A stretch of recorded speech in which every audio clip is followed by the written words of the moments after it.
ونحن على ذلك من الشاهدين والشاكرين والحمد لله رب العالمين. اللهم صل على محمد وعلى آل محمد كما صليت على إبراهيم وعلى آل إبراهيم إنك حميد مجيد. اللهم بارك على محمد وعلى آل محمد كما باركت على إبراهيم وعلى آل إبراهيم إنك حميد مجيد. الحمد لله আল্লাহ জল্লা শাহর দরবারে লাখো কোটি শুকরিয়া যে আল্লাহ পাক দয়া করে মায়া করে ইহসান করে আদর করে ভালোবেসে শাবান মাসের প্রথম জুমায় জামে মসজিদে আসার তৌফিক দিয়েছেন। এজন্য আল্লাহ পাকের শুকর আদায় করি আলহামদুলিল্লাহ। শাবান মাসের পরে রমাদান মাস, আমরা ধারাবাহিকভাবে মেরাজের আলোচনা করছিলাম। পুরো আলোচনা শেষ হয় নাই, যেহেতু শাবান মাস এখন শুরু হয়ে গিয়েছে, এজন্য আমরা শাবান মাস সম্বন্ধে কিছু আলোচনা করব। এই আলোচনা আমরা তিনটা পয়েন্টে সাজিয়েছি। এক হলো শাবান মাসের পরিচয়, এই মাসের গুরুত্ব, ফজিলত, এই মাসের আমল। শাবান অনেক গুরুত্বপূর্ণ একটা মাস। এই মাস কে শাবান বলার কারণ হলো শাবান শব্দের অর্থ হলো একত্রিত করা, জমা করা। আবার এর অর্থ বিচ্ছিন্ন করাও হয়। আল্লামা বদরুদ্দিন আইনি রহমাতুল্লাহ আলাইহি তার বুখারী ব্যাখ্যা গ্রন্থ, এই গ্রন্থের মধ্যে বদরুদ্দিন আইনি রহমাতুল্লাহ আলাইহি বলেন যে শাবান মাসকে শাবান রাখার কারণ হলো যে আগে আলোচনা হয়েছিল যে আশহুরে হারাম চারটা মাস, সম্মানিত মাস, যে মাসে আরবরা যুদ্ধ বিগ্রহ করা খারাপ মনে করত। আশহুরে হরমের পরে, রজবের পরে শাবান মাস আসছে। এই শাবান মাসে তারা আবার যুদ্ধ বিগ্রহের জন্য ছড়িয়ে ছিটিয়ে পড়তো। এই জন্য এই শাবান মাসের নাম শাবান হিসাবে নামকরণ করা হয়েছে।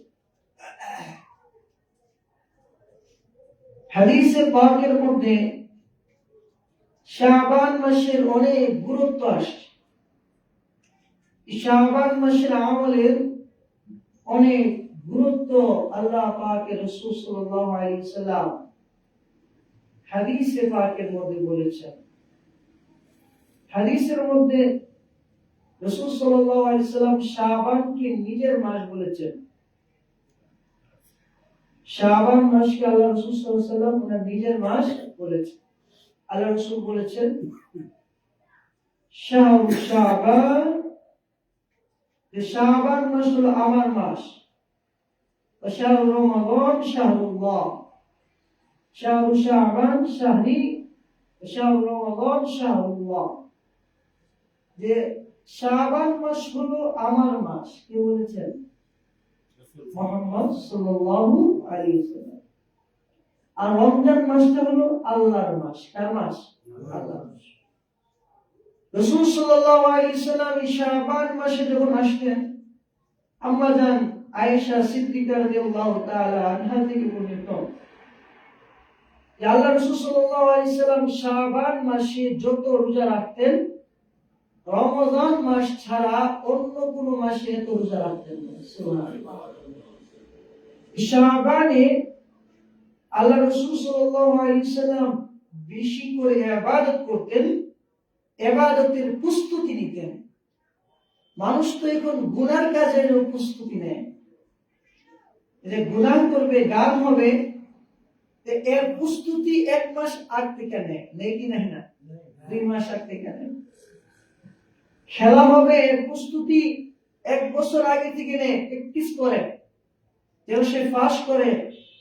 পরীক্ষা হবে, অনেক আগ থেকে প্রস্তুতি নেয়, প্রস্তুতি নিয়ে সে প্র্যাকটিস করে যে সে এটা যেন সফল হয়। এই জন্য সে এটা একটা জায়গায় বসে, কেউ আমরা বলে তখন একটা আয়নার সামনে বসে এটা প্র্যাকটিস করে।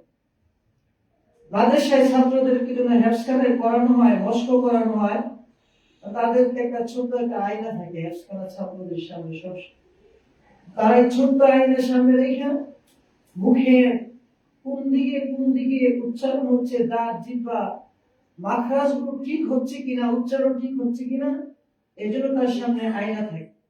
প্রত্যেকের পকেটেই হেফজখানার ছাত্র যারা, তাদের আয়না থাকে।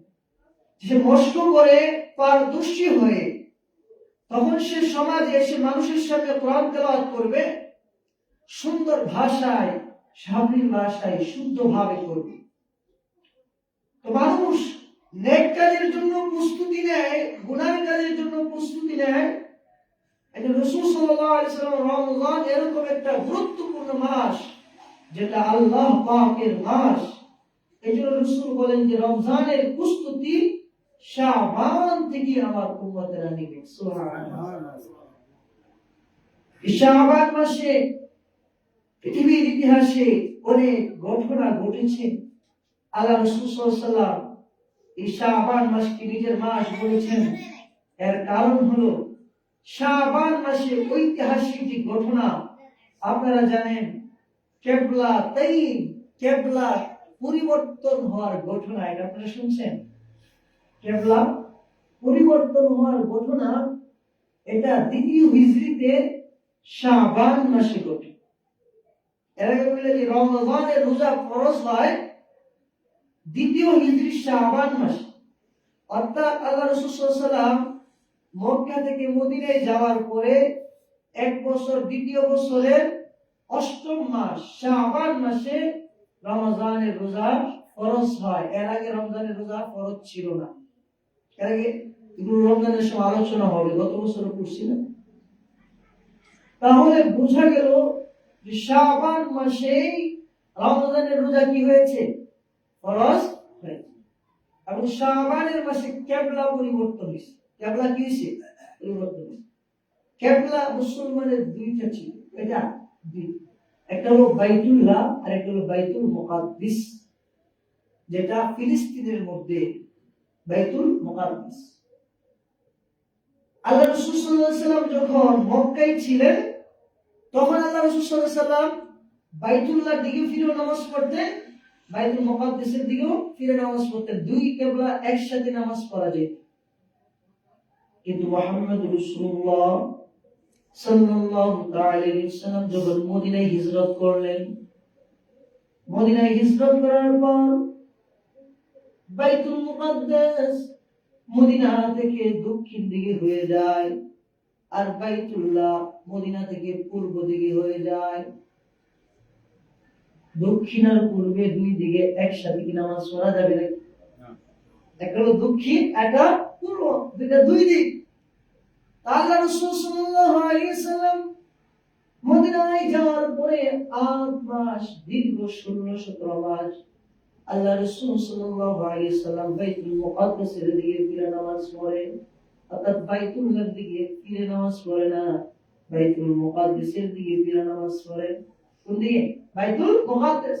বাইতুল মুকাদ্দাস মদিনা থেকে দক্ষিণে, আর বাইতুল্লাহ মদিনা থেকে কি উত্তরে, পূর্বে। তাহলে আল্লাহ রাসূল সাল্লাল্লাহু আলাইহি ওয়াসাল্লাম বাইতুল মুকাদ্দাসের দিকে ফিরে নামাজ পড়েন। কিন্তু মানুষের স্বভাব হইল যে যে জায়গায় জন্মগ্রহণ করে তার স্বভাবগত টান ওই জায়গার দিকে আল্লাহ পাক রেখে দেন। জন্মভূমির প্রতি মানুষের টান আলাদা থাকে, মায়া আলাদা থাকে। এই জন্য দেশকে ভালোবাসো ইমানের অঙ্গ। সুবহানাল্লাহ। নিজে যে জায়গায় জন্মগ্রহণ করছে এই জায়গাকে ভালোবাসাও কি ঈমান। হুব্বুল ওয়াতনি মিনাল ঈমান, বুখারীতে একটা অধ্যায় আছে দেশকে ভালোবাসা ঈমানের অঙ্গ। এই জন্য যারা আল্লাহ ওয়ালা হয় তারা দেশকে দুই কারণে ভালোবাসে। কয় কারণে? একটা হলো রাসূল ভালোবাসছে এই লেগে ভালোবাসে, আর একটা হলো জন্মগ্রহণ করছে এই কারণে ভালোবাসে। তাহলে যারা আল্লাহ ওয়ালা হয় তাদের দেশের প্রতি ভালোবাসা বেশি থাকে মানুষ। এই জন্য যুগে যুগে দেশের ভিতরে যত ফিতনা ফাসাদ হইছে এগুলোর মোকাবেলা সর্বপ্রথম উলামায়ে কেরাম করছে। সর্বপ্রথম কে করছে? উলামায়ে কেরাম করছে। উলামায়ে কেরাম ফতোয়া দিছে, জনগণের কানে ঢালছে, বলছে ওয়াজ মাহফিলে, বলতে বলতে জনগণ এটাকে প্রতিহত করছে। ভুল হইলে তো শুধরাবে যারা জানে তারাই, নাকি যারা জানে না তারা শুধরাবে? উলামায়ে কেরাম যেমন ব্রিটিশদের যখন তারা পুরা এই হিন্দুস্তানকে চুষে খেয়ে ফেলছে, তো শাহ আব্দুল আজিজ মুহাদ্দিস দেওবন্দি রহমাতুল্লাহ আলাইহি ফতোয়া দিবেন, তো টিপু সুলতান জিহাদের ময়দানে বের হয়েছে। সুবহানাল্লাহ। উলামায়ে কেরাম যুগে যুগে দেশের ব্যাপারে সতর্ক ছিল। দেশের 1 ইঞ্চি মাটি কোন শুকুরের ধাবা করবে এটা কোন হক্কানি রব্বানি উলামায়ে কেরাম বুজুর্গে কেরাম কখনো পছন্দ করেন না। কারণ এটা কার আদর্শ? রাসূলের আদর্শ। রাসূল সাল্লাল্লাহু আলাইহি ওয়াসাল্লাম দেশকে ভালোবাসছেন বিধায় আমরা কি ভালোবাসি? দেশকে ভালোবাসি। আর যারা মুসলিম তারা দেশকে ভালোবাসে শুধু জন্মের কারণে, আর আমরা ভালোবাসি আল্লাহ এবং রাসূলের সাথে সম্পর্ক হওয়ার কারণে। রাসূল দেশকে ভালোবাসতেন বাসি আর একটা জন্মের কারণে। তাহলে মুসলমানরা দুই কারণে দেশকে ভালোবাসে। কয় কারণে? দুই কারণে। একটা হলো রাসূল ভালোবাসছেন তাই দেশকে ভালোবাসে, আর একটা এখানে জন্মগ্রহণ করছেন এই জন্য দেশকে কি করে ভালোবাসে।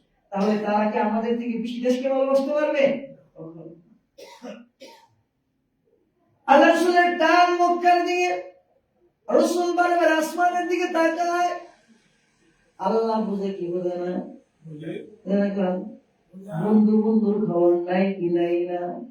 রাসূল বাইতুল মুকাদ্দাসের দিকে নামাজ পড়ে, নামাজে দাঁড়ায় মাঝে মাঝে চোখ উপরের দিকে জায়গা, অর্থাৎ আল্লাহ রাসূল ইশারা দিতেছে আল্লাহ গো কিবলাটারে যদি বাইতুল মুকাদ্দাস থেকে বাইতুল্লাহর দিকে কইরা দিতা আমি রাসূলের মনটা খুশি হয়ে যেত।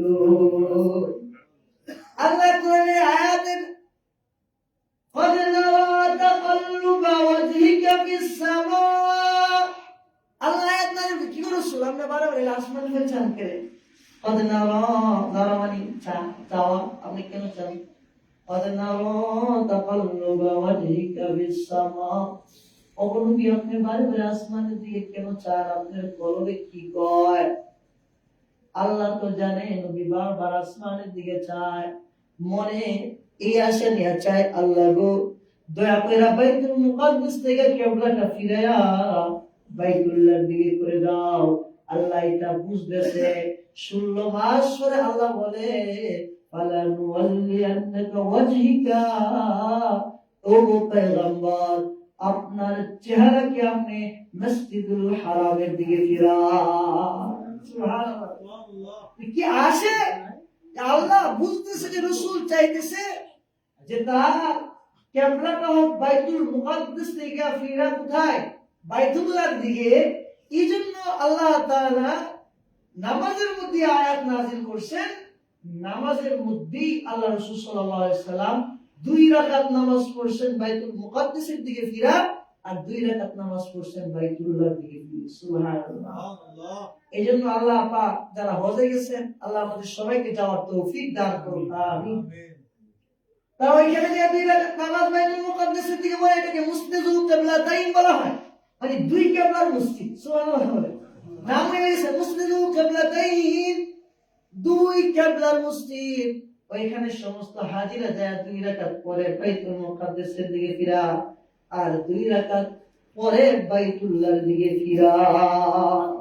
এই ঘটনাটাও ওই যে শাবান মাসে ঘটছিল, পঞ্চমী দ্বিতীয় হিজরি শাবান মাস। এখানে আবার এশকের ঘটনা আছে, চলুন প্রাসঙ্গিক আলোচনা আসলো হইলে বেলায় যে কেবলা তাইনের ঘটনা দিয়ে সাহাবীদের বাড়িতে হয়েছে। মদিনার মধ্যে সর্বপ্রথম যার কবর, যার চেহারা কাবার দিকে ফিরে কবর দেওয়া হয়েছে ওই সাহাবীর বাড়ি। সুবহানাল্লাহ।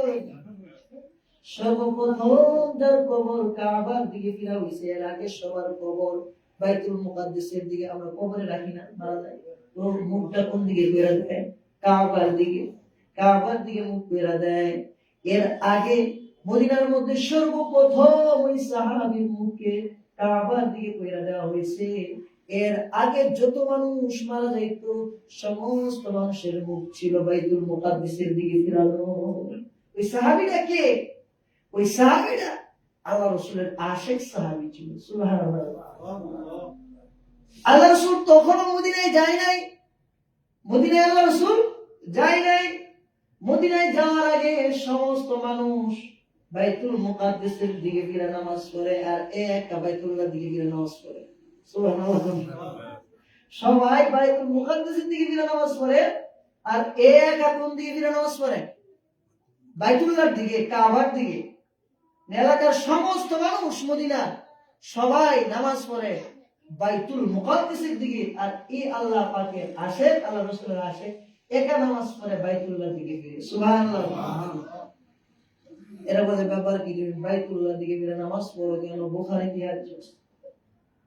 বলে তোমরা জানো না, আমার দিলের ব্যথা জানো না। বাইতুল মুকাদ্দাসে তোমরা পড়ো সমস্যা নেই, কিন্তু আমার মনের রাজা মুহাম্মদ রাসূলুল্লাহ বাইতুল্লাহ আছে, এই জন্য আমি বাইতুল্লাহর দিকে ফিরে নামাজ পড়ি।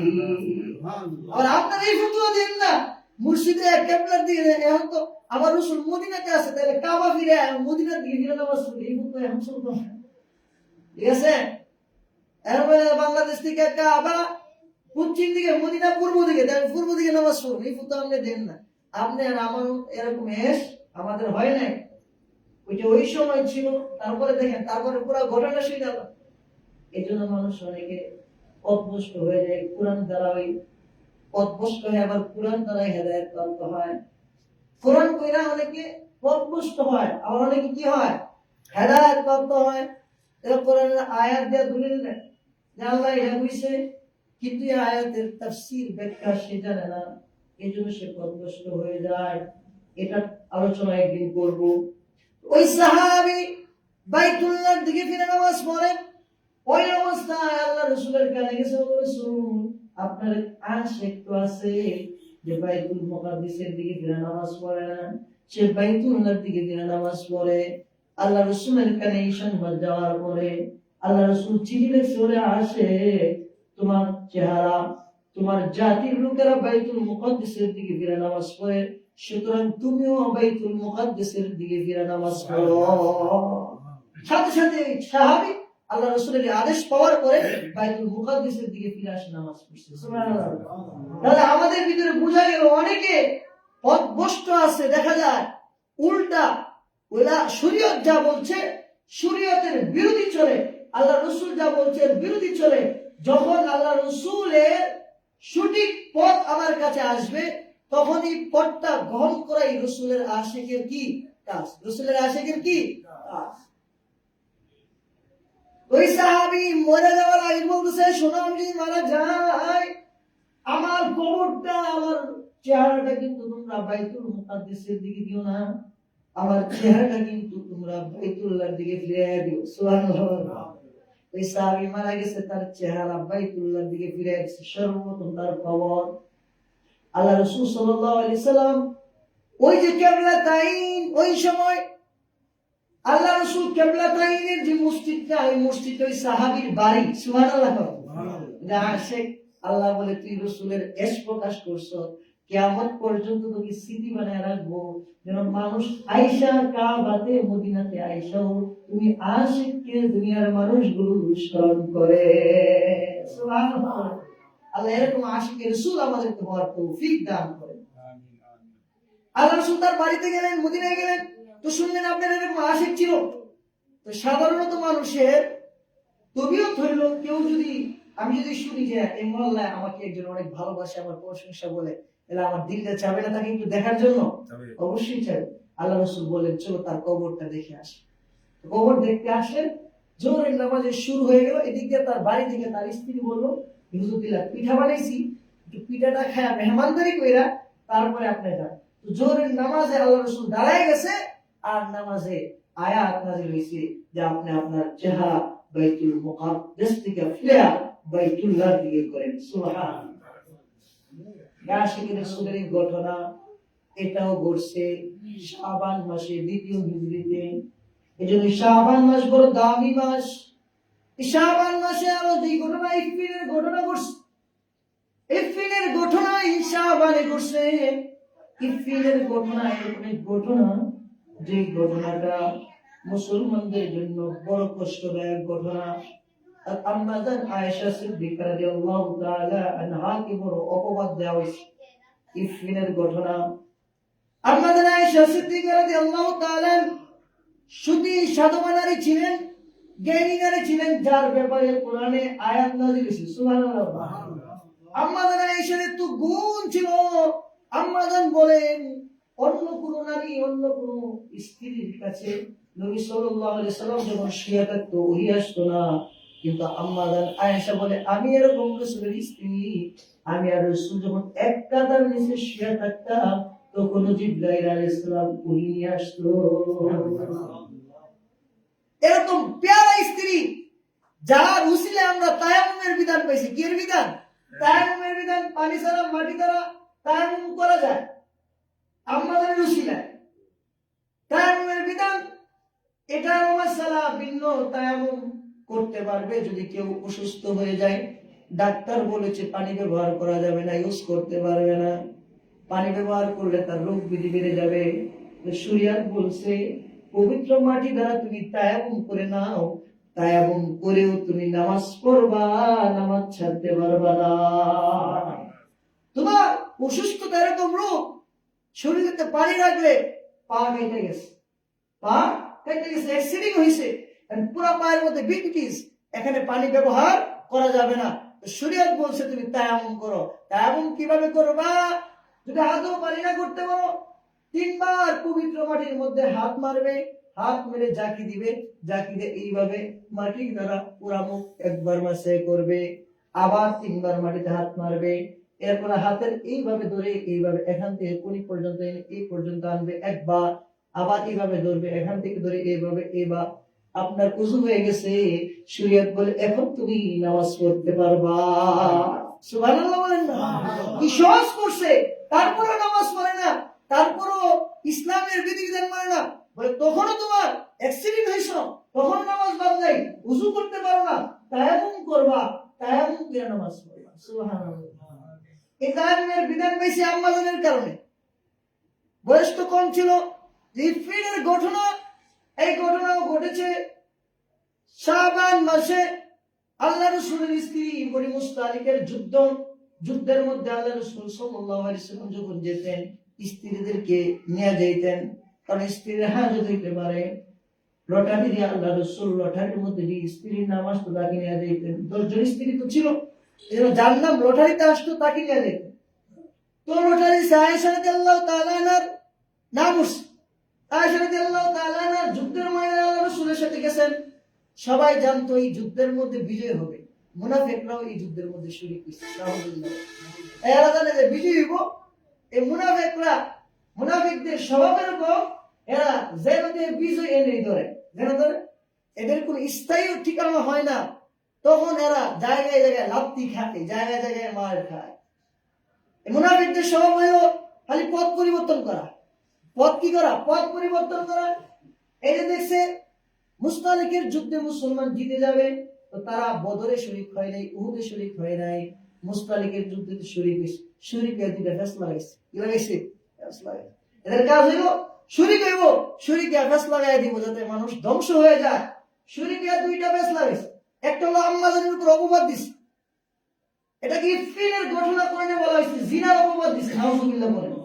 রাসূলের স্ত্রীর উপর এত বড় অপবাদ মুনাফিক দিছে। আম্মাজান তার পত্নী আসমা রাদিয়াল্লাহু তাআলা আনহার স্বর্ণ, মহিলারা স্বর্ণের দিকে একটু লোভ থাকে, তো তো স্বর্ণটা কইরা হাওলাত নিছে, বেড়াইতে যাইবো, তো তোমার শাড়িটা দাও হাওলাত, শাড়িটা পরে হাওলাত বেড়াইতে গেছে, তার শাড়ির মধ্যে দাগ পড়ে গেছে, আই কি ঝামেলা যে আইসে ঝগড়া লাগছে। তো এই যে বেড়াইতে গেছে, এই আল্লাহ রাসূল সাল্লাল্লাহু আলাইহি ওয়াসাল্লামের স্ত্রী তার বোন থেকে এই স্বর্ণটা হাওলাত নিল। হাওলাত নিয়ে সেইরা বেড়াইতে গেলেন, যুদ্ধের ময়দানে গেলেন। এই স্বর্ণটা একটু ঢিলা ছিল, যে কানের মধ্যে লাগায়, এটা একটু ঢিলা ছিল, লাগায় বারে বারে খুইলা বইরা যায়। যুদ্ধ থেকে ফেরার পথে আম্মা জানের প্রাকৃতিক হাজত ধরলো, এস্তেঞ্জা ধরলো, এস্তেঞ্জা করতে যাবেন। এই মুহূর্তে এস্তেঞ্জা করে আসছেন। 14 বছরের মেয়ে ওই বছর, ওই সময় ওনার বয়স হবে 14। আম্মা জান পাতলা ছিল, ওই যে পালকির মধ্যে আগে বিবাহের মধ্যে নিত না মানুষেরা উঠে মেয়েদেরকে, দুইজনে পালকিতে করে আম্মা জানকে নিয়ে দিত। তো উনি একেবারে হালকা এরকম 10-12 কেজি, মানে বুঝতোই না পালকির মধ্যে আছে না নাই, থাকলেও যেরকম ওজন, না থাকলেও কি এরকম ওজন, হালকা পাতলা ছিল, চিকন ছিল। উনি যে হাজত ছাড়তে গেছে, এদিক দিয়া এখানটা সফরের কাফেলা আগে এসে পড়ছে, আর উনি এসে থেকে কাফেলা নাই। এখন একা শরীরের মধ্যে কাপড় পেঁচে উনি খুঁজলেন। উনি জানতেন যুদ্ধের মধ্যে একজন লোককে রাখা হইতো, সবাই শেষে সে সাওবান রাদিয়াল্লাহু তাআলা আনহু ওই যুদ্ধের মধ্যে ছিল, বিদ্যা সাহাবী। সবার শেষে কারো জিনিসপত্র রেখে গেছে কিনা এটা দেখে শুনে সব পিছনে নিয়ে যাইতেন। আম্মা জান মুড়ি দিয়া, পর্দা দিয়া, শরীরের মধ্যে কাপড় দিয়া ঘুমায় গেলেন। ওই সাহাবী যখন একটু ফর্সা হলো, দেখলো আম্মা জান, দূর দিকে দেখলে উনি বলছে ইন্না লিল্লাহ।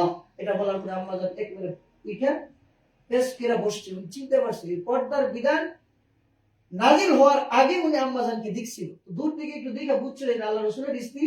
উনি জুড়ে চিল্লালেন ইন্না লিল্লাহ, আল্লাহ হেফাজত করো।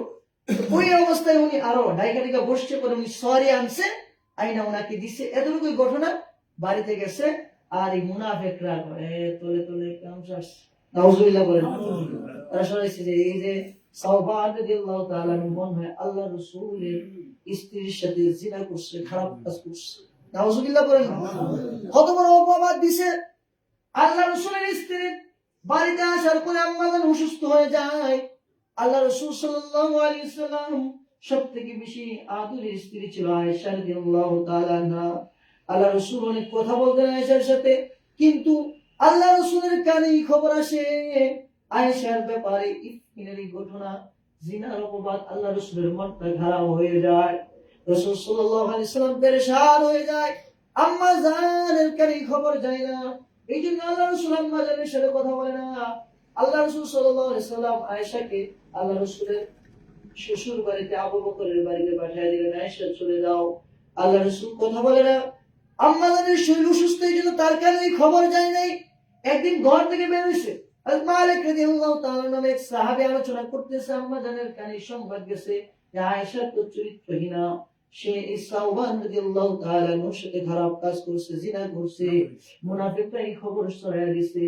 আম্মা জানের কানে যখন খবর যায়, কান্না করতে করতে আম্মা জান খাওয়া দাওয়া সব ছেড়ে দিছে।